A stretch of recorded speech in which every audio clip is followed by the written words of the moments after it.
six, six, five, five, four, four, three, three, two, two, one. one. Here we go. Everybody dance with me. Come on.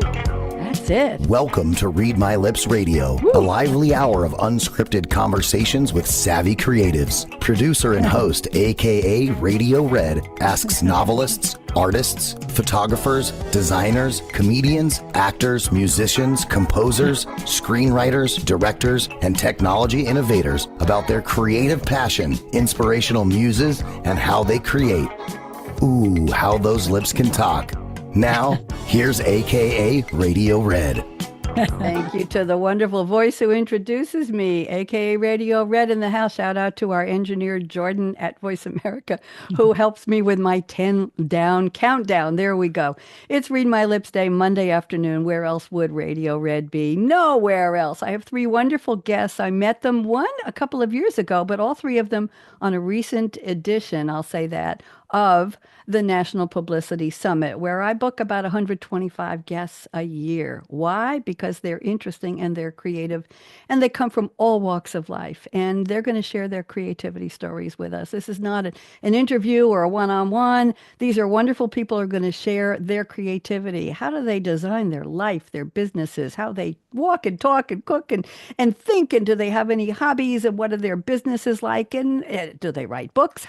What inspires them, their muses? So that's what we're going to do. And before I really get started, I want my guests to please raise your hand into the shape of the letter L. And we're going to say on the count of, there you go, Christine, take this very seriously, please. On the count of three, join me just at the same tempo, the same pace as I do. And we're going to say hello, L, L, L. Here we go. 1, 2, 3. Hello, Hello, L, L, L, L, L, a little L. too fast. Let's try it again. L, L, L. 1, 2, 3. Hello, Hello, L, L, L, L, L. L. Jordan, that was as close to perfect in sync LLL as we've had in years. Would you please put them on the top of the list for 2025 and even make it back retroactive to, I'll go back to 2021. Philip was on before and he probably remembers how that went. Here we go. It is the 13th of January. Where in the world is the year going? Seriously, it's going to be midway through the month this Wednesday. How did that happen? I thought we were just planning the holidays and New Year's, and that's already gone. 352 days remaining. This is the second Monday. Nobody really cares about that except me. I have, by the way, LLL was lovely, lanky Laura Legs, our most loyal listener. And at 6:01 p.m. tonight, she will email me and she will tell me how wonderful my guests were. She'll say what Dr. Philip Agrios said. She'll give me a little book report, and Roxanne Howe-Murphy and Christine Schaffer. She will tell me everything, not everything you said, but a little synopsis, a little like she's taking notes, and she will tell me how much she That's so loved sad. the shows. It is sweet. Oh, She's the third in line of people who've been doing that for my shows. First was my mom, even into her 90s, would listen and she'd call me. We used to be on the evening at 8:01 p.m. and tell me what she loved about the show. Then it was my cousin Freddie, who was in his 90s in California. He would listen online. He would email me the review. And then when they both passed, Laura stepped up and took over. And I met her in a dance class, so step up is very important. There we go. So I have a little opening I would like to do here, and let's see how this goes. So listen up, and there's a section about each of you. So I want you to wave frantically for the viewing audience when I call your name. So here we go. Welcome to Read My Lips, where AKA Radio Red shines bright, bringing cool conversations with creatives for your delight. In her Scarlett Mike's live streaming glow, she opens the door for creative sparks to ignite and inspiration to soar. Today's episode, Optimism of Creativity, will brighten up your day with three vibrant creatives. You all have to be very vibrant, whose imaginations play. Passion and purpose help their brilliance unfold. They've discovered creativity's magic that makes their life bold. Here we go. Christine Schaffer dreamed of flying in a fighter jet's embrace, but turned to health sciences, carving a different space. From hunger in college to business success, her journey through hardships inspires and impresses. A doctor of pharmacy, she's a beacon of might, helping others transform with her wisdom and her light. Christine, I hope you like that. It was wonderful. Thank I'm you. glad. I'm glad. Come closer to your microphone. We want to hear you. And now Okay. we're going to go one seat around the table under Midwest skies where stars brightly gleam. Dr. Roxanne Howe-Murphy pondered life's human dream. Her yes to the unknown revealed a deep art with the Enneagram guiding transformation with her heart. A best-selling author and a coach, her path is clear to awaken true nature and lives held dear. I hope you like that, Roxanne. Oh my gosh, I love it. Thank you. Good. You're welcome. And now we're getting to Philip. Through trials of loss, health, and family despair, Dr. Philip Agrios met self-sabotage head-on right there. His T Now method turns destructive traits away, freeing lives to thrive and embrace each better day. A healer, a teacher, an author with purpose high, Philip guides others to power their own unique why. Wow. Awesome. Thank I you. hope you like that. You're welcome. Beautiful Let me words. close now. Join me here, akaRadioRed, as we gather to see the optimism of creativity that shines us free. So gather round, lend us your eye if you're watching, and your ear as we dive into creativity with vision so clear. My roundtable is set today. We hope to inspire you to live large, love life, and play. So what'd y'all think? Cool? Oh, Very cool. just Beautiful. very cool. Yeah. Thank you for taking Wonderful. that time. I honor all my guests with I don't call them poetry. I just call them a rhyming, a summary, a highlights of the bios you all sent me. So thank you. I'm glad you enjoyed them. It makes me feel good to do this. I think I'm the only host in the world who does this. I do this on my technology show, and I have a couple of new shows that are on my own channels that where I have bios that are about 50 lines long for my guests. Those are one-on-one conversations, and they're extraordinarily long, but they're interesting, and they love them too. So, is anybody here an Aquarius, the 11th sign of the Western Zodiac? Oh, happy birthday.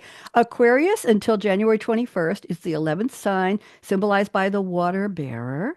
It's an air sign along with Libra and Gemini, and Aquarians are unique, forward-thinking, and have humanitarian personalities. I think we know that. They're unconventional. They want to make the world a better place.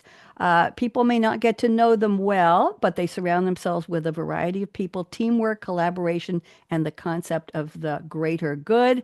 And past Aquarians were Franklin Delano Roosevelt, Edison, Galileo, Lincoln, and Magellan.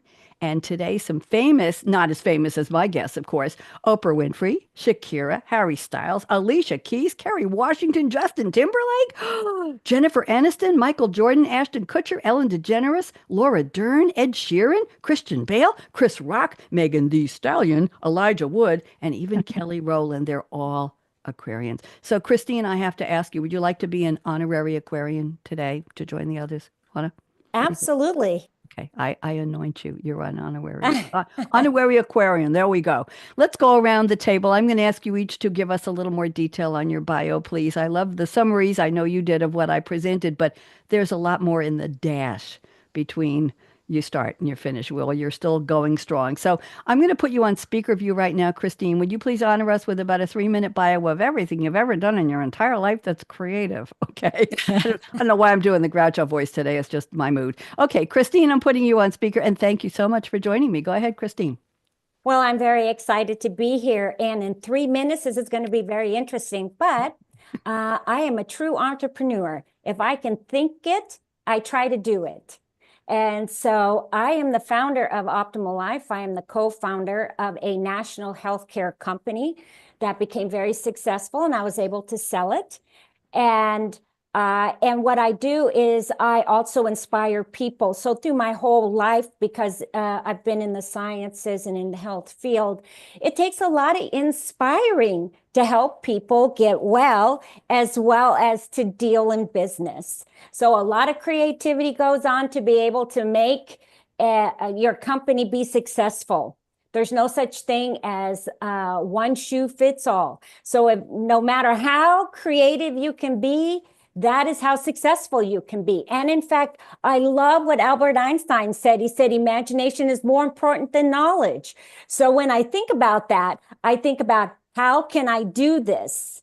And so in my healthcare company, we had 4 other divisions within it, and there were 4 different companies. So I also did a fancy word is called Population Health Management, which is a disease company, which is national.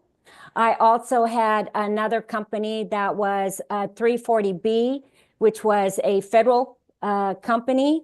And then I also wrote books. So I kept very busy because my mind's very busy.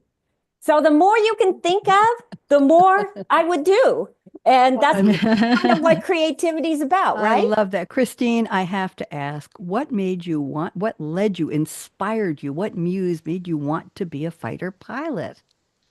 Well, I'm a type A personality. So I always want to go, go, go, go, right? Yeah. So, so when you have that type of personality, I thought, okay, what do I want to do? And I wanted to be a fighter pilot. I did not want to be a cargo pilot. Are you kidding me? I wanted to get out there and go fast. If it was something I was going to bomb, I was going to hit it the first time. I was just really one of those type A personalities. And way back when I applied, they said women could only fly cargo. And that is what sealed my fate of going into the sciences. Very narrow-minded, I'll say that. You would have made one heck of a fighter pilot. Right, Philip and Roxanne? Oh, my goodness gracious.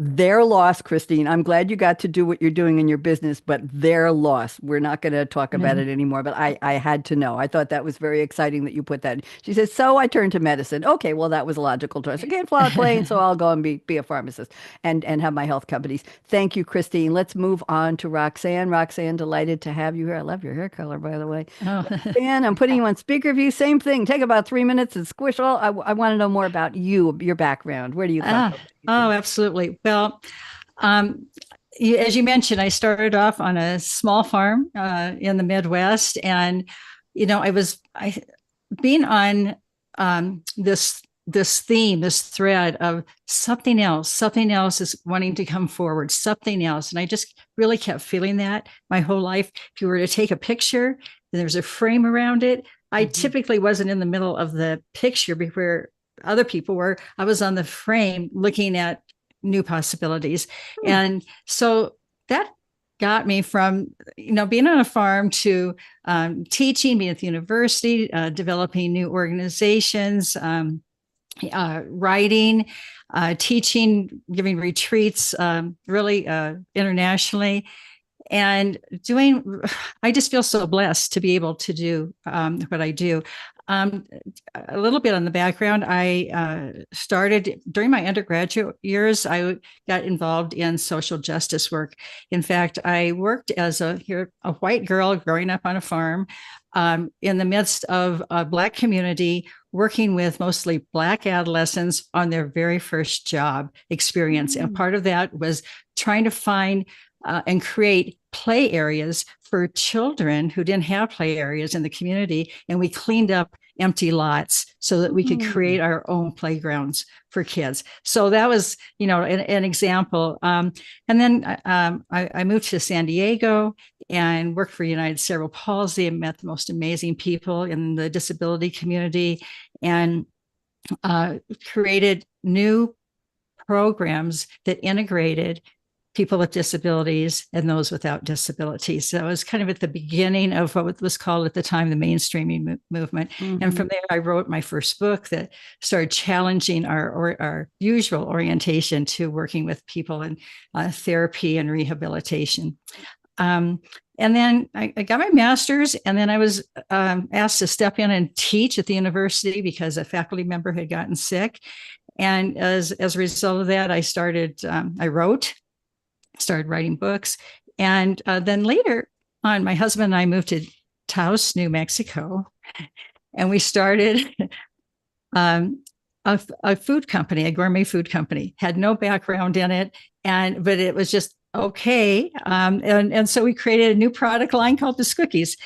And then I found my passion with coaching, which took me to the Enneagram. And I became one of the first people, a pioneer in integrating the Enneagram with coaching. And the orientation was not on putting people into categories. It was on helping them find the way out of the boxes that they didn't even know that they were in. So as a transformational body of work.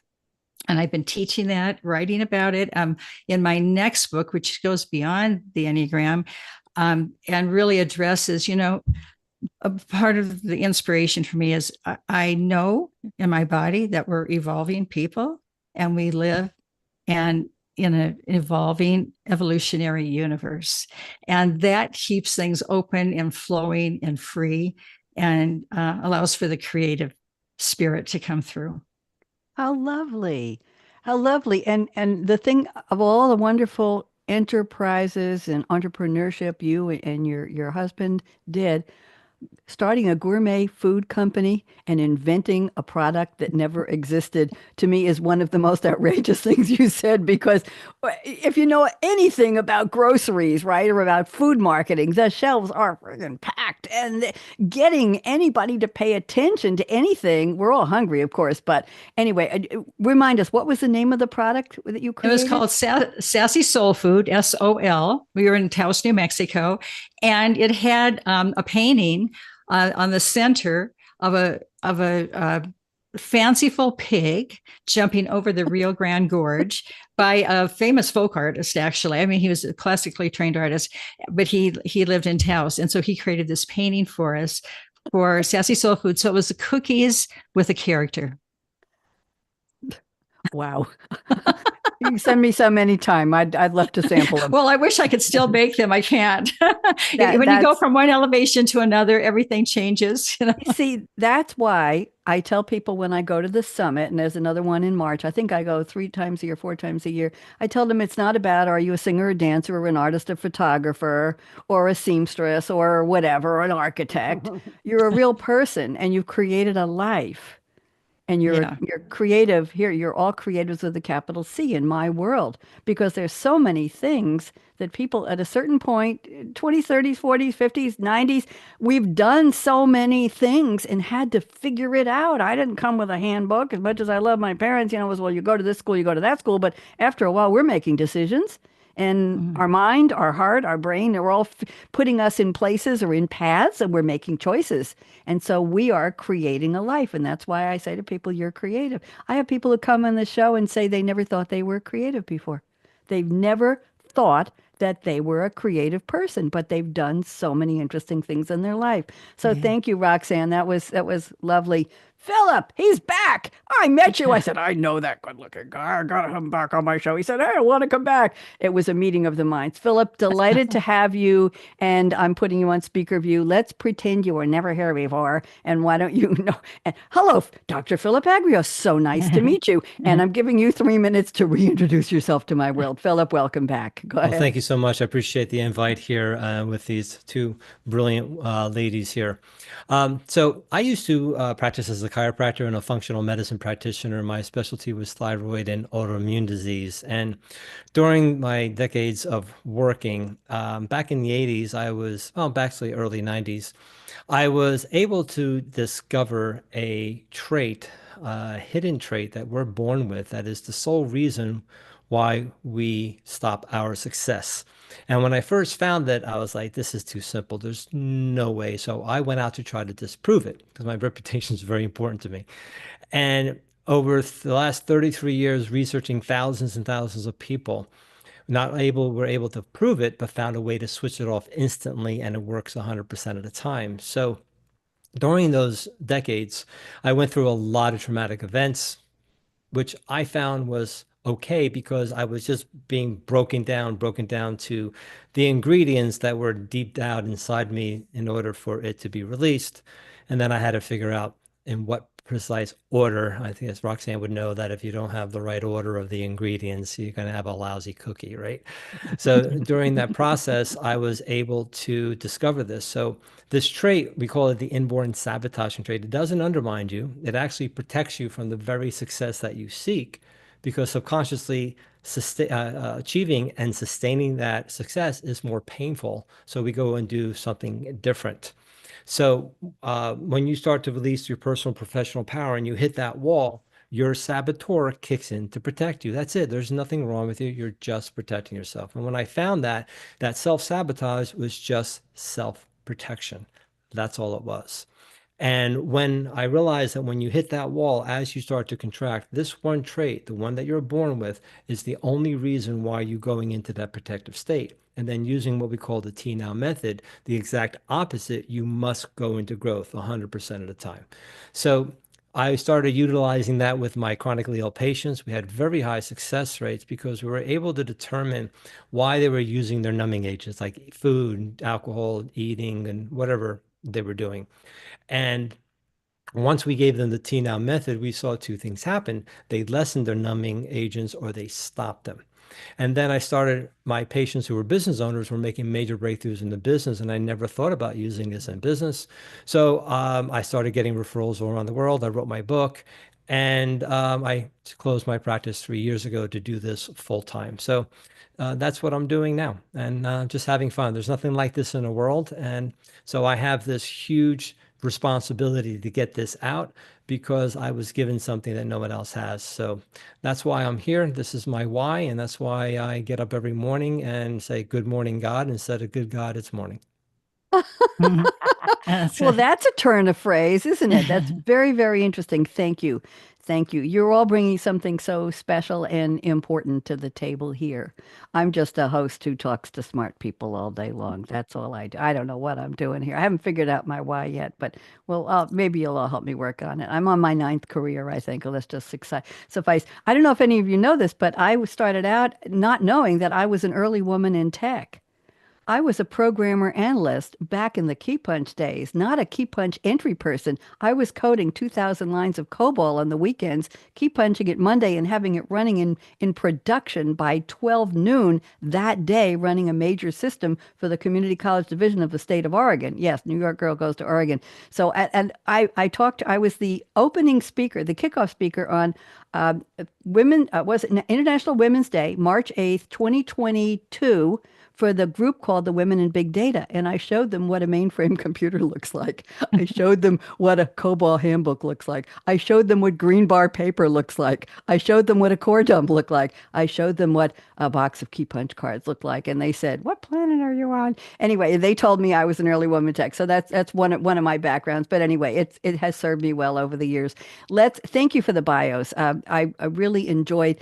I will tell my audience, my global listeners and viewers, that when I meet these lovely people at the Publicity Summit, I am on a clock. There's a monitor in each breakout room. I go into approximately 17 breakout rooms, and I meet 2 or 3 or 4 people who are paid attendees at the summit, as these nice people are.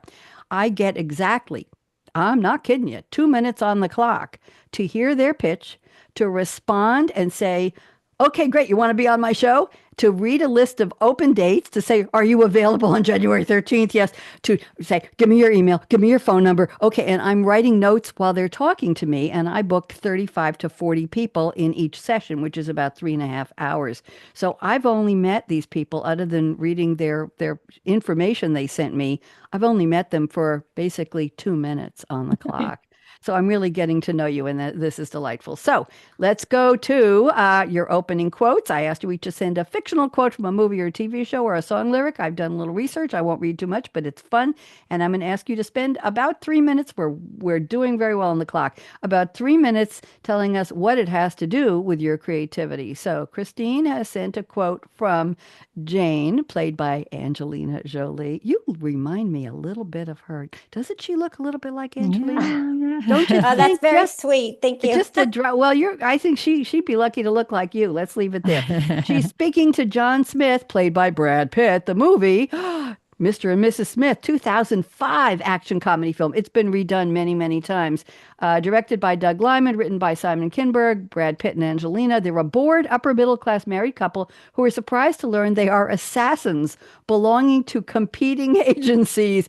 Bang! And they have been assigned to kill each other. Filming marked the beginning of their real life personal relationship. We know where that went. Romance, Marriage, and Children from 2005 to 2016. It was the 7th highest grossing film of 2005. And there was a TV show with Donald Glover and Maya Erskine on Amazon Prime that was loosely based on this, a little bit different there. So the quote, I had to look this up on YouTube and play it, and I took a screenshot because it was so wonderful. She says to him, "You will get used to them." I have no idea what that means. What does this have to do with your personal journey, your creativity? Christine, go ahead. Oh, I love it. I usually say you will learn to like it, because being an entrepreneur, when you put out new ideas, you put out new products, and people, because it is so new, they don't know if they like it or not. So I always told them, you will like it, because you don't realize how much it's going to make your life easier, how much you're going to be able to do certain research. Because I also did a little programming in my company. I did what do you call a large database for all of medical records. So wherever anybody went, no matter a hospital, doctor, pharmacy, emergency room, it all went into my database. And so with my disease management company, when I would take care of patients, it would all get organized into certain things so that we would know everything about the patient, know how to treat them right away. And so a lot of people, when it is so new, they don't know if they're going to like it. And I said, yes, you will like it. You will get used to it. You will get used to it. And that's really important. If you think about when we first had our iPhone, when we first had our computers, and how about when email came out? I wasn't sure if I liked it or not. And you know what? I love it. But how many people did not know if they were going to like it? Very, very, very, very good point. Absolutely. So many things. I was dating somebody years ago whose kids thought they would give him a real treat for his birthday. They bought him an iPhone. It was one of the first. He and I looked at it. We, as techie as I was, we pondered it. We looked at it. We read the instructions. We had no clue what to do with it. He gave it back. He said to them, "I don't, just give me a regular flip phone. I don't want the phone. I don't know what to do with it." So early adopters, that's a whole category, isn't it, Christine? Early adopters who are mindfully innovative in that they're willing to go and they want to buy Roxanne's cookie too. I know that. Absolutely. See, I'm the thread that links you all together. Oh, there you go. There you go. Thank you very much. Now, Dr. Roxanne Howe-Murphy, I'm leaving the doctor off, but it's here. You have picked a quote from Mr. Potter, played by, oh my goodness, Lionel Barrymore, to George Bailey, played by Jimmy Stewart. The movie is It's a Wonderful Life, which a lot of people watched over Christmas, 1947, and they're calling it a supernatural drama film.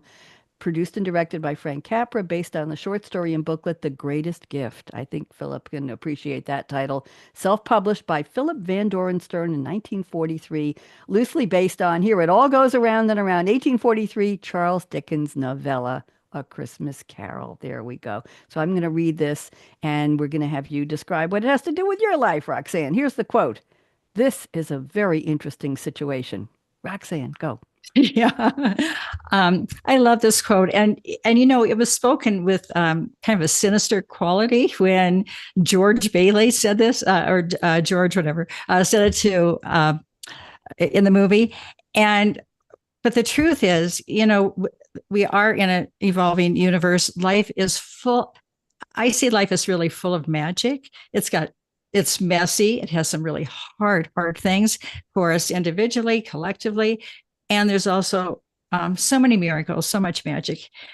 And for me, just before the call, it was snowing here and the sun was coming out. Mm-hmm. And so I was looking for not the rainbow, but the snowbow. And I didn't see it, but it's like, isn't that interesting? And what that quote does for me, that interesting, is it keeps it out of life, out of taking it for granted, and we just often take things for granted. And if we were just a little bit more curious, a little bit more courageous, which I know are two of the themes of this show, and just they're themes in my life, then we take a few more risks. We start to look at life a little differently. We see more possibilities and opportunities.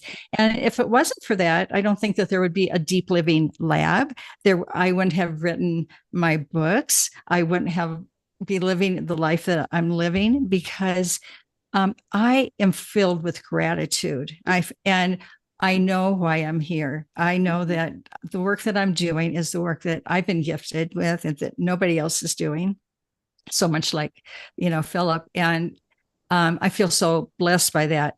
And so that sense of gratitude integrated with interest and curiosity and being open to life's possibilities, and being open to other people and the amazing, we just don't know what people go through, and to see them as real people rather than, a certain kind of behavior that we might judge. It's like, who is that really?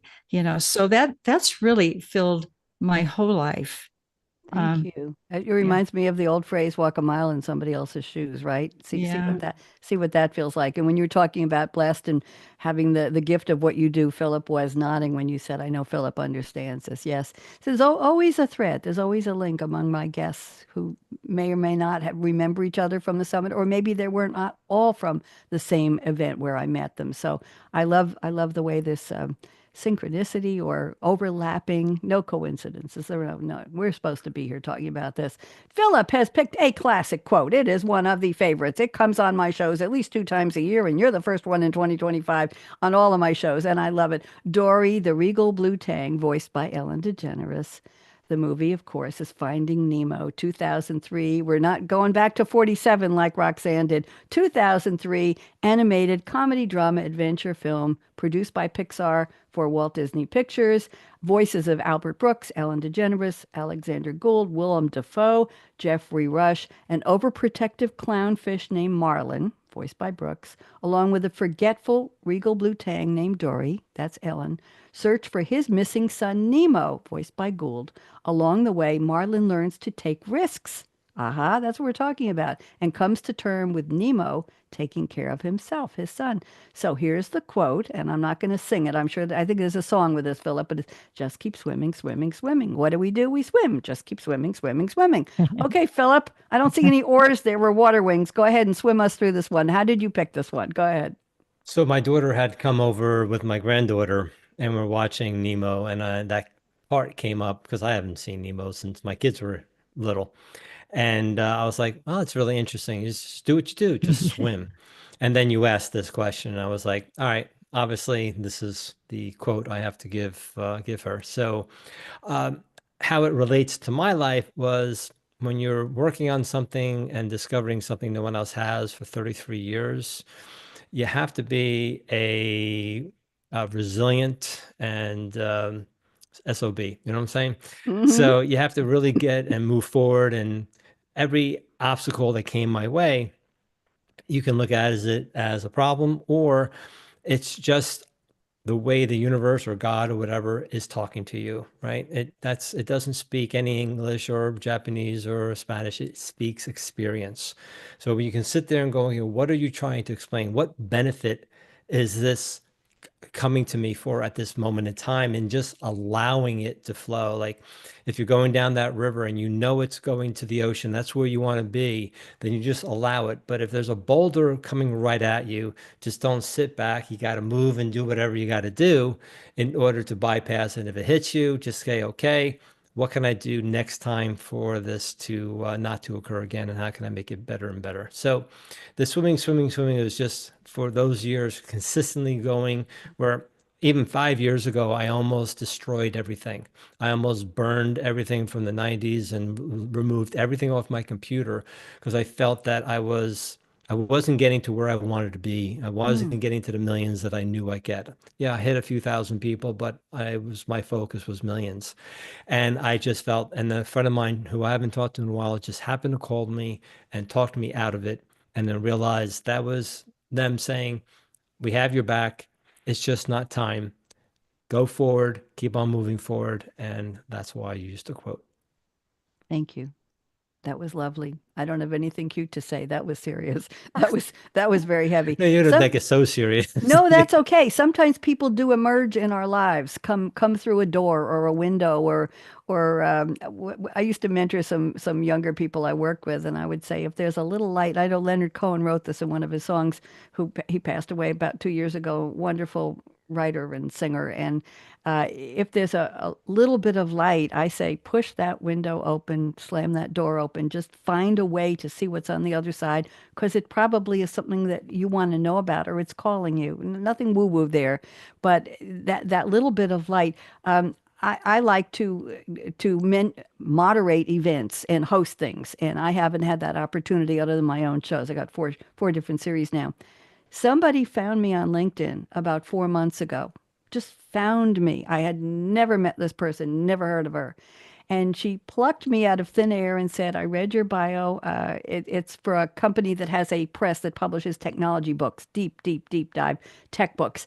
I used to work for the sister company of this company. I'll tell you all off air later. I don't want to mention them.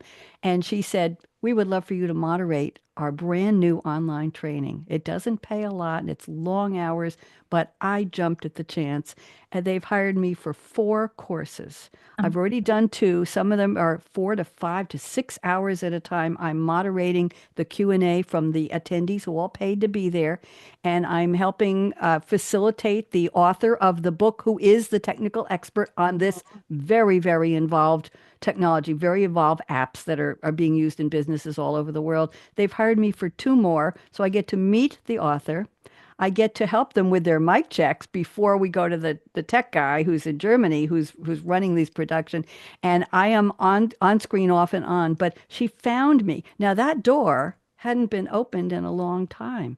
She actually found me, contacted me through messaging and said, I think you'd be perfect for this. And it's turned out very, very nicely. So sometimes, Philip, that's not as dramatic as the examples you were giving, but sometimes that you just see the little bit of light and you don't say, oh, no, leave me alone. I don't do that anymore. You say, heck yes, let's talk. So there you go. Always looking for new opportunities. Thank you all for the quotes. I appreciate it. Now you see how they work. So I'm going to, this isn't a pop quiz, but it's probably not what you've expected. You each very graciously sent me 4 statements, some very long, some very short. Philip was on the short side, and Christine sent me a novel for each one on your creativity. Oh, that's fine, the creativity. I'm going to pick one from each of you. I will read it a little bit for Christine. Philip, I think yours were 1 sentences. I'll read those. I'm going to pick one for each of you and ask you to just unpack it and tell us a little bit more. So Christine sent a lot of interesting ones.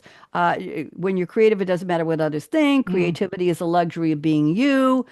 Creativity is about having no limits. But I'm going to go to number 4, and I thought this was interesting. So take just about 2.5, 3 minutes, because we still have a lot to cover. So Christine's number 4 says, creativity is being brave with your imagination. She bought a house in a nice neighborhood. The house was in ruin. It went into foreclosure. Previous owners wanted to have an auction, make a little money, get out of here. Everything was for sale, even the speakers in the movie room, the lamps. I'm liking this house already. When she saw it, she fell in love with it. She used all her money from the sale of her house to buy it. She had no idea what she got herself into. Okay, let's hear a little bit about your creativity in rehab. Christine, what'd you do? Talk to me. Well, sometimes with our creativity, we don't want to close it down, right? So all I did was concentrate on the creativity. I did not concentrate on any type of problems. Could I afford everything that needed to be done? I figured that if I just went with my creativity, what needed to be done, the money would be there. Don't ask me. It's like blind, but there's so many things in my life that I've done when I've moved forward. And I just felt that this was the right place to be at the right time. And when I looked at the house and I got a contractor and I said, please knock this wall out, please put this ceiling up, because where you said the theater, there was actually no ceiling because they took out the speakers. And I couldn't get insurance because they said, no, the ceiling isn't totally sealed. And I still said to myself, you know what, I'm not going to worry about it. Everything is going to work out perfectly, because I will not allow myself to think any other way. And when you think that way, you totally open your mind up to what the possibilities are. And that's how you solve your problems. So I said, okay, 1 room at a time, we're going to do it. And we did. We went through 1 room at a time, no matter what it was. And part of that is being, how creative can I be with what I have? That's a big question. And I always told myself that I can. I never wanted to put myself in a box and feel like, you know what, I have to have this standard kitchen or I had to have this standard. I thought, no, I have this house for a reason and I'm going to make it to who I am. And so I became creative with my finances, with the contractor I worked with and what I wanted. And you know what? It all worked out. I love it. I took what was the formal dining room. I bought this house 2 years and 3 months ago on Zoom. I had never set foot in the state of Tennessee. I went house shopping online. And when I drove up, I arrived in Tennessee the night before the closing, when the neighbors had the key to let me in before the night before the closing. And when I drove up, I said, oh my God, what did I do? It was lovely, but more property, more everything than I could tell from the pictures. I got a good deal. It was okay. I could afford it. But the point was, I took what was the formal dining room, which is it's down the hall from the kitchen. I don't know how people walked with plates and everything, down the hall. It was a short hallway, but you're still leaving the kitchen. Anyway, the point was, I put my mother passed in 2017. I took her baby grand piano, which I learned classical piano on when I was 7 to 13 years old. I put her baby grand. I keep hauling that darn thing around. Nobody wants to buy it. You can't give it away today. It's a 1953 Krakauer. It's a gorgeous baby with carved legs and everything. I put that in there, and I'm a drummer now. I put my drum kit in front of it, so there's no more formal dining room. Then I took the sunroom where they had a little round table, no heat, no air conditioning, windows on both sides. It was attached to the house, Christine. It was an add-on, okay? I made it an art studio. I took my mother's old dining room table, put one of the leaves in. You remember what tables with the leaves? yes. You could Oh, have yes. 12, 15,000 people for Thanksgiving or Hanukkah, Christmas. I put that out there with a piece of glass from a table I used to own that broke. The bottoms broke, and there was a piece of glass that's so thick 2 people can barely hold it. I put that on top, and I brought all my paintings, all my art, all my canvases. I put a drafting table in there, and I set up an art studio. So talk about do what you want with your damn house because it's yours. Figure it out. Absolutely. Right? Absolutely. Except when you have purple laundry rooms and you go to sell your house in Durham and your realtor says, I love you, but you got to get rid of that purple paint. Nobody's going to buy your house. And too bad about the red backsplash. I wasn't going to change that in the kitchen. There we go. Thank you. Lovely, Christine. I'm looking at Roxanne's statement number 2 here. This is interesting. This is going to surprise the other two, I think. She says, creativity for me is a trust walk. When I can be open and flexible, I feel more prepared to engage with what shows up in life. We're talking about that. I experience the interconnectedness of life more easily. My intuition plays an important role in creativity. Here's the example. I love walking on an odd-shaped labyrinth, or labyrinth, as people might say, that I designed to accommodate the boundaries of our property. Christine, this is the thread with what you just talked about. Okay, Roxanne, what does the labyrinth look like? How big is it, and how did you create it? Go ahead. Oh my gosh. Well, it's on the far end of our property, and we're kind of on a ridge. And so the ridge goes down, there's trees around it, and there's a tree in the middle on the side. And so we just started gathering stones through our walks in the mountains, and I pick up stones. I love stones. I love rocks, and they were beautiful. And so I actually looked at a graphic of labyrinths, and I love walking labyrinths anyway. But this one, I said, well, it can't be round, so it's oblong because that's the shape of the property, and that's where the trees are.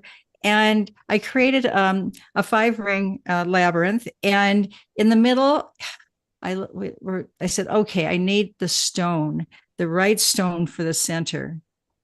And I looked, we studied, we went around to various places, and there it was. And so there's a stone that is taller than I am. And when it goes into the ground, it's still taller than I am. And when I walk that, and I touch it, I embrace it. It's like it speaks to me. And then I just look at the surrounding environment. It's such an incredible place for opening and receiving and letting go and appreciating. And it becomes part of my spiritual work. It's not that long of a walk to do a 5 circuit, but it is part of my spiritual work. And I had always wanted a labyrinth, and different places where I've lived is like, can't be. But here it was, I said, we'll make it happen. And, there were resources. Christine's talking about, well, what do you have available? Work with what you have available. And so that's what I did. And had to, trim trees back a little bit. And people that come and visit us, and they say, can we walk this? Oh my gosh, yes. And so sometimes there's like 3 or 4 people walking it at the same time, which is a really lovely experience. And how generous of you to let other people experience it. That's very nice. Very nice. It's meant to be shared. It's meant to be shared. I'm glad you put that in your statements, because I would have wanted to know about that. Philip sent such brief ones. I'm combining 3, Philip. So there's my creativity. So here we go. Philip says, I find I do my best work early in the morning when it's just me, the quiet and the dark. That's number 1. Then he says, my creativity gets a boost sometimes when I ask, what will make this possible? Starting at the end and reverse engineering the process. And here's the one I really want you to talk about. My creativity gets inspired listening to the 3-hour study music on YouTube. Take 3 minutes for this, because we have more to cover, and we are at 10 minutes left. Go ahead, Philip. What is this 3-hour study music, and what about thinking in the dark and re-engineering? I like that a lot. Go. So there are different types. Have you seen where there's 3 and 6 hour study or deep focus? Or No, yeah, I if don't you know just go anything on about it. YouTube and you can put, study music or deep focus, whatever, there's just beautiful music that to me taps into my creativity. So if I'm stuck, I put that on, I just close my eyes and I go, okay, what do you have? And knowing that I'm just this tool that comes down and downloads. That's how I wrote my book. I wrote my book in 2 weeks, and it just downloaded. So by looking at it, and this is what I teach my clients, is that envision what you want. If you can really envision what you want, and then reverse engineer of how you, and to the point of where you are at present day. And then this gives you an idea of how much work could be involved in what you want, and are you willing to pay the price? And if you're procrastinating or you're not moving forward in the way you want to, one of the things is you can just say, basically, what could it be possible by me continue forward? What can I make possible with this?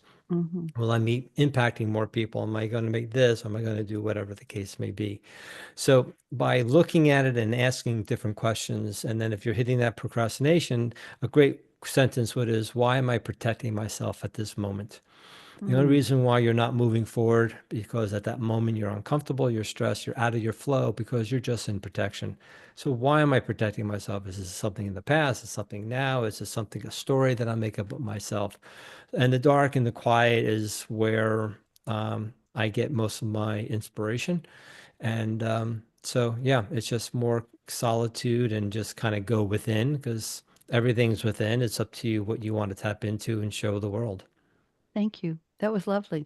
Thank you very much. Thank you all for the creativity statements. I asked for 4 because if you sent me one and it wasn't something that I felt would add to the conversation, I'd be stuck. Even on my technology show, I have my guests send me 4 predictions each, and I pick 1 or 2 per and go around the table. So now I have some interesting, and just this is a lovely conversation. I have some interesting factoids that may or may not matter to you at all, but I'm going to fill some time here. So January 13th, I have some events that may pique your memory, or you may be interested or not. Anybody remember the song Duke, Duke, Duke, Duke of Earl? Okay, 1962, on this day, January 13th, Gene Chandler released that song, Duke, Duke, Duke. We can all sing that one. In 1963, the next year, a pre-famous Bob Dylan, and this is interesting because of the new movie with Timothée Chalamet playing Bob Dylan that's taking the theaters by storm. A pre-famous Bob Dylan appeared in a British TV play, The Madhouse on Castle Street. He played an itinerant musician. I didn't know he acted. No recording exists of it, but he supposedly played Blowin' in the Wind, which was the first broadcast of the song. I thought that was very, very interesting. You will appreciate this, all of you. In 1968, at the University of Florida Audio Lab, a Dr. K.C. Pollack, Pollack, reported that tests have determined that rock and roll concerts can cause noise damage in teenagers' ears. I thought you'd love that. That was 68. In 1970, on this day, exactly on this day, John Lennon and Yoko Ono had their haircut. And they donated it to charity auction. Philip, you knew I was going somewhere with it. No, you actually didn't. I saw that look. In 1973, Carly Simon's album, No Secrets, featuring the hit single, You're So Vain, hit #1. That was 1973. In 1970, the same day, oh, this is interesting. I don't know if I should read this one. Eric Clapton returned to the stage after 18 months of a drug-induced depression. He played the first of 2 all-star shows at the Rainbow Theatre in London, and he performed on Layla. We all know and love that song. It features Pete Townsend from The Who, Stevie Winwood, Capaldi, Gretsch, and Rebop Kwaku Ba of Traffic, and Ronnie Winwood of Faces were all on the recording. On this day in 78, Elvis Presley's cover of My Way, I didn't know he did that, was certified gold. On this day in 1978, the same day, the Police, the band, started recording their debut album, Outlandos d'Amour, with a budget of £1,500. They had to borrow the money from the drummer's brother, Stuart Copeland's brother, who was an executive named Miles Copeland III. He was an entertainment exec. They had to borrow the money for their first recording. On this day in 79, the YMCA, the organization, filed a defamation lawsuit against the Village People. Why?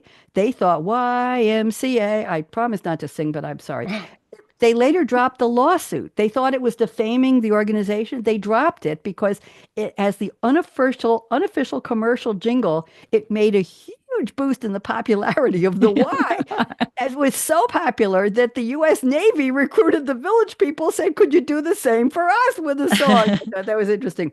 And on this date, 3 years ago today, Baby Shark, da-da-da-da-da. It became the first video on YouTube to reach, are you ready for this? 10 billion views. Baby Shark, da-da-da-da-da. Okay, famous birthday. Say happy birthday to Julia Louis-Dreyfus. You know who she is from Seinfeld. Christine Campbell on the CBS series New Adventures of Old Christine. She played Selena Meyer on HBO's Veep. She's 64. She's growing up. Oh, my goodness gracious. Shonda Rhimes, one of my favorite screenwriters. I watched Scandal. I'm not a Grey's Anatomy fan. She's 55 today, nominated for multiple Emmys, and she won a Golden Globe for her work on Grey's Anatomy. Liam Hemsworth. Be still my heart. He played Gale Hawthorne, Gale, in the Hunger Games film series. I didn't remember, but he married Miley Cyrus, and they separated, then they married, then they got together. Anyway, his brothers are actors too. Patrick Dempsey, Mr. Dreamy, Mr. McDreamy from Dr. Derek Shepherd from Grey's Anatomy. I never watched it, but I thought he was cute. Orlando Bloom is 48 today. He played Legolas in the Lord of the Rings and the Hobbit films. Trade Atkins, country singer. He topped the Billboard charts more than 20 times with songs like Ladies Love Country Boys. I'm not a follower, so there you go. Okay, we have 3 social media. I've got 3 minutes. This is good. On social media, a gentleman named Mehdi Sadagar, Sadaghar, is 48 today. Why am I telling you that? Are you ready? Roxanne, you sitting down? 1.2 billion views. He has a channel on YouTube called Electro Boom, BOOM in caps. He's an engineer. Philip, he's an electrical engineer, and he does hilariously painful tutorials of electric experiments. He has a BA from the University of Tehran in 1999, a Master of Applied Science from another university, and he has over 1 billion views of his electrical. I'm just telling you, we're in the wrong business here. We have a YouTube. We have a comedian named Rifty, Rifty, who's 27. He only has 3.2 million subscribers. I feel so sorry for him. He has gameplay and funny moments. Then on TikTok, we have the twins, Haley and Hannah Cavender. They are 24 today. They have only 4.5 million subscribers. What can I tell you? What did they do? They played high school basketball together, and they are college basketball teammates at Fresno State, and they do dance videos from the locker room at Fresno, Christina. That was very creative. And then we have a model named Lori Harvey. She's 28. She has almost 5 million followers. Do you know why? Because she's Steve Harvey's stepdaughter. Oh. Okay, there you go. It's the holidays today are Make Your Dream Come True today. National Catherine Day and Kathleen Day. If you know anybody, just tell them happy day. It's not their birthday. Clean Your Desk Day. Philip, that's for you. Peach Melba Day. Rubber Ducky Day. Mine are in the master bath here. Sticker Day. Poetry break day. I've dropped out of my poetry group after 2 years because people were doing sad poetry, and I don't want to do sad stuff. I want to do funny poetry. And public broadcasting, public radio day. January is the month of apples, apricots, artichokes, and asparagus. Hot tea. I have mine here. Meat. They didn't say what kind. Oatmeal, a prune breakfast. We'll pass on that. Wheat bread, soup, slow cooking, veganuary, dry January, and a bread making machine. And it's also the month of be kind to your servers, food servers in restaurants. Get organized month, clean up your computer month. Philip, they're talking to you. International brain teaser and creativity month. Learn to ski and snowboard month, hobby and mail order gardening month, National Polka month. I used to, but not anymore. It's too energetic for me. Skating month, train your dog month, and walk your dog month, and that's it. Okay. In 2014, I used to close my show with the top 10 tips for women, and I saved my notes. See, Philip, I didn't throw them out. And the number one tip was aspire to be Barbie. The biatch has everything.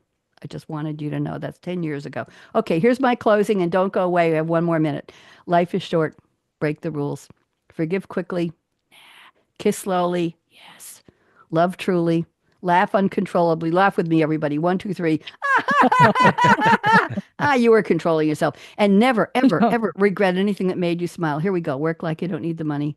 Dance like no one's watching. When I taught disco in high heels in a cafeteria in high school to 250 people, they watched. Sing like nobody's listening. Love like you've never been hurt. We all have. Let your heart grow back. Regenerate. Learn to love again. Money talks. Chocolate sings. La. And last but not least, I stole this line. Thank you for turning me on. I'm going to play the outro music as I choke here. Let's get this going here, if I can. Red invites you to eavesdrop on Listen her up, live, and Jordan's going to unscripted close us out. conversations with Don't smart, go away, guest. savvy, creative people as Talk she too much. discovers what makes them tick, where they find their inspiration, when creativity first became their passion, and how their creative Dance with me. process can inspire the rest of us to think out of the box. Out of the box. Enjoy akaRadioRed's always lively, cool Always lively, conversations cool with conversations creatives with on the creatives. Voice America Empowerment Channel. There we go. Oh, How those lips can talk. Thank you. And we're going to stop the live streaming.